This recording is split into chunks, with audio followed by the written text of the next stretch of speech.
In our previous video, we distinguished between categorical and numerical data. Furthermore, we saw that numerical data can be discrete and continuous. It's time to move on to the other classification, levels of measurement. These can be split into two groups, qualitative and quantitative data. They are very intuitive, so don't worry. Qualitative data can be nominal or ordinal.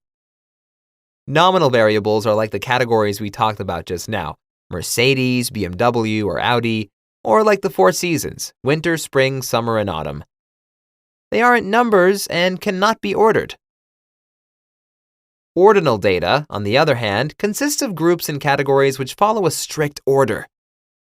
Imagine you have been asked to rate your lunch, and the options are disgusting, unappetizing, neutral, tasty, and delicious. Although we have words and not numbers, it is obvious that these preferences are ordered from negative to positive. Thus, the level of measurement is qualitative, ordinal. Okay, so what about quantitative variables? Well, as you may have guessed by now, they are also split into two groups, interval and ratio.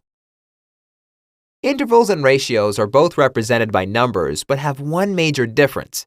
Ratios have a true zero and intervals don't. Most things we observe in the real world are ratios. Their name comes from the fact that they can represent ratios of things.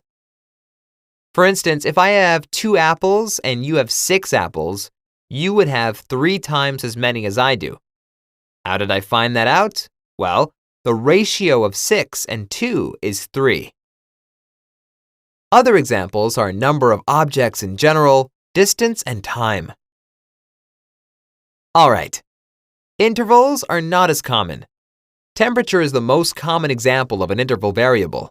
Remember, it cannot represent a ratio of things and doesn't have a true zero. Let me explain.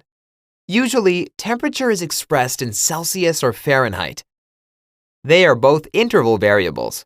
Say today is 5 degrees Celsius or 41 degrees Fahrenheit, and yesterday was 10 degrees Celsius or 50 degrees Fahrenheit. In terms of Celsius, it seems today is twice colder, but in terms of Fahrenheit, not really. The issue comes from the fact that 0 degrees Celsius and 0 degrees Fahrenheit are not true zeros. These scales were artificially created by humans for convenience.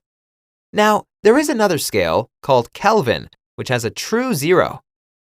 0 degrees Kelvin is the temperature at which atoms stop moving, and nothing can be colder than 0 degrees Kelvin.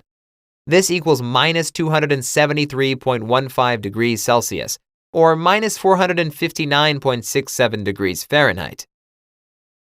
Variables shown in kelvins are ratios, as we have a true zero, and we can make the claim that one temperature is 2 times more than another. Celsius and Fahrenheit have no true zero and are intervals.